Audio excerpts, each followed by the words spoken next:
نامحرم عورتیں جو آپ کا بیان سنتی ہیں، جب آپ بیان میں مزاح کرتے ہیں تو وہ بھی ہنستی ہیں ہوں گی،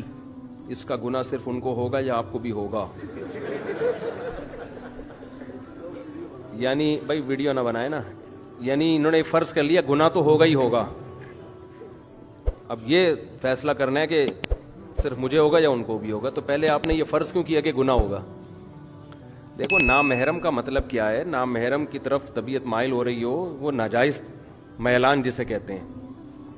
نامحرم تو رسول اللہ صلی اللہ علیہ وسلم بھی صحابیات کے لیے تھے نا، لیکن آپ نے فرمایا کہ کوئی اس وقت تک مومن نہیں ہو سکتا جب تک اپنے مال سے، اولاد سے، ہر ایک سے زیادہ مجھ سے محبت نہ کرے۔ تو ان میں صحابیات بھی تھیں، لیکن محبت کی قسم ہوتی ہے، ایک محبت جس میں شہوت کا غلبہ ہوتا ہے، خواہش کا غلبہ ہوتا ہے، وہ تو عورت اپنے شوہر کے علاوہ کسی سے بھی نہیں، وہ تو بھائی سے بھی نہیں کر سکتی، وہ کسی سے بھی نہیں کر سکتی۔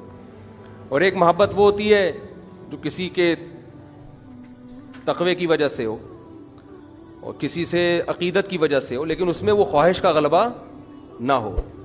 اب رہا یہ مسئلہ کہ احتیاط اسی میں ہے کہ خاتون کسی جوان آدمی کو نہ سنیں تو زیادہ احتیاط ہے، کیونکہ آج کل فساد کا دور ہے۔ تو میں تو نہیں کہتا کہ جوان لڑکیاں میرے بیانات سنیں، کسی کو بھی ذرا سا بھی اندیشہ ہے کہ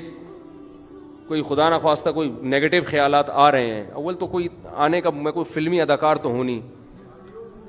ہے، لیکن اگر کسی کے دل میں ایسی فیلنگ پیدا ہو رہی ہے تو بھائی اس کے لیے حرام ہے سننا، ہنسنا تو دور کی بات، سننا بھی حرام ہے۔ تو بعض دفعہ ایسا ہوتا ہے کسی کا میسج آ گیا، آپ کے بیان کا بہت زیادہ شوق ہے، دن رات میں ہی سنتی رہتی ہوں، مجھے اندازہ ہو جاتا ہے کہ یہ بیان کا اتنا شوق کسی کو ہوتا نہیں ہے، تو میں کہتا ہوں آپ نہ سنیں، آپ مولانا طارق مل صاحب کا سن لیا کریں، یا اور بڑے بڑے بزرگ ہیں ان کا سن لیا کریں، ہم تو ویسے بھی بزرگ نہیں ہیں۔ تو جہاں ذرا سا بھی فتنے کا اندیشہ ہو وہاں پابندی لگائی جائے گی۔ اب یہ کہ 4 عورتوں کو فتنہ ہو رہا ہے تو اس کے لیے 4000 پر ہم پابندی لگا دیں، یہ تو عقل کی بات نہیں ہے نا، یا میں برقع اوڑھ کے بیٹھوں یہاں پر، تو یہ تو نہیں ہوتا۔ مرد کو تو اللہ نے اجازت دی ہے جہاں چاہے جائے، عورت پر پردے کا حکم ہے، یہ بھی خوب سمجھ لیں کہ پردے کا حکم عورت کو ہے، آدمی کو نہیں ہے۔ اگر کسی آدمی کو دیکھ کے کسی عورت کو فتنہ ہو رہا ہے، جو کہ ہوتا نہیں ہے عام طور پر، تو پھر اس میں عورت کو حکم دیا جائے گا، آدمی کو نہیں کہا جائے گا کہ آپ آنا چھوڑ دیں، آدمی تو پھر آدمی کس بات کا ہے بھائی وہ ٹھیک ہے۔ تو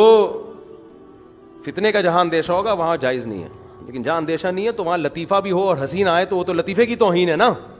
تو نامحرم کو بھی ہنسی آئے گی، محرم کو بھی ہنسی آئے گی۔ اس میں ہنسنے پر گورنمنٹ نے بھی کوئی پابندی نہیں لگائی، اللہ نے بھی کوئی پابندی نہیں لگائی، سمجھتے ہو؟